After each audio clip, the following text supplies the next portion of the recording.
शेतकरी बंधूंना नमस्कार। आपल्याला आज केळी पिकामधल्या 3 मुख्य गोष्टींवरती चर्चा करायची आहे। सर्वात पहिले, केळी पिकातील जो काही बुंदा आहे त्याचं पोषण करण्यासाठी आपल्याला काय उपाययोजना कराव्या लागतील। सरळ आणि सोपी गोष्ट सांगतो की नायट्रोजन, फॉस्फरस, पोटॅश यांची समतोल मात्रा प्रत्येक पिकामध्ये राखणं गरजेचं आहे। तर केळी पिकातही तेच आहे। तर यासाठी तुम्हाला जेव्हा बुंद्याचं पोषण करायचं असेल तर सर्वात पहिली ग्रेड मी तुम्हाला रिकमेंड करेल 10-54-10 किंवा 13-40-13 किंवा 60-20 किंवा 0-52-34। तर इत्यादी ग्रेडपैकी कुठलीही ग्रेड तुम्ही बुंदा पोषणसाठी वापरू शकतात आणि फॉस्फरिक ऍसिडचा वापर जर म्हटला तर एखाद वेळेला तुम्ही ते वापरू शकतात। राहिला प्रश्न बुंदा पोषण नंतरचा विषय, तर तो म्हणजे निस्वाडीचा। तर या अवस्थेतल्या केळीला सर्वात पहिले निस्वाडीकडे आपल्याला लक्ष द्यावं लागतं। निस्वाड होण्यापूर्वी तुम्हाला केळी पिकात एक मूलद्रव्य, थोडक्यात एक अन्न घटक ज्याला सूक्ष्म अन्नद्रव्य म्हणतो, ते जाणं गरजेचं आहे आणि ते म्हणजे लोह, ज्याला आपण फेरस असं म्हणतो किंवा इंग्लिशमध्ये त्याला आयरॉन असे म्हणतात।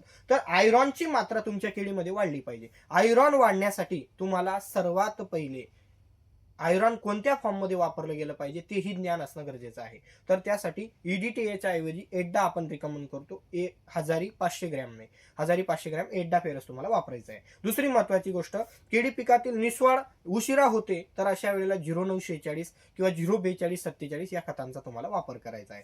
राहिला प्रश्न, तर हे सर्व झालं, 100% निस्वाड आपली झालेली आहे, पण करपा नियंत्रणासाठी आपल्याला काही प्रयोग करावे लागतात। तर त्यासाठी NPKचं संतुलित आहार तुम्हाला घ्यायचा आहे। ते संतुलित प्रमाणात तुम्ही ठेवलं तर केळी पिकातील करपा देखील कंट्रोल होतो। दुसरी महत्त्वाची गोष्ट, केळी पिकामध्ये बरेचसे शेतकरी मित्र ह्या ज्या काही खालची पानं पिवळी पडली का ते पानं काढून टाकतात। तर माझा एक विशेष असा सल्ला राहील की शेतकरी मित्रांनो, तुम्हाला प्रयोग करायचा असेल तर तुम्ही करून घेऊ शकता। खालची तुम्ही पत्ती उतरवली किंवा पिवळी पडलेली पानं कापली तर त्यांच्यामधून काही जे काही महत्त्वाचे अन्नद्रव्य आहेत ते जमिनीवरती परत पडतात, ते आपल्या कामाचे राहत नाही। म्हणून खालची पत्ती फक्त तीच पत्ती आपल्याला उतरवायची आहे किंवा तीच पानं आपल्याला छाटून काढायची आहेत जी आपल्या केळी पिकाच्या निस्वाडीनंतर वाद्याला ज्यांचा प्रॉब्लेम येतो तेवढी पानं आपल्याला काढायची आहेत। उर्वरित पानं जशीच्या तशी ठेवायची, जेणेकरून आपल्या उत्पन्नात 2 ते 3 किलोची भर पडू शकते। तुम्ही पानं काढलेल्या झाडाचं आणि न काढलेल्या झाडाचं जर उत्पन्नाचं कॅल्क्युलेशन काढलं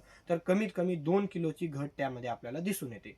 परत या ठिकाणी शेतकरी मित्रांनो, या 3 समस्या मुख्य येतात, त्यांची आपण चर्चा केलेली आहे। करपा नियंत्रणासाठीचा स्पेशल व्हिडिओ मी तुमच्या पुढे आणण्याचा प्रयत्न करीन। धन्यवाद।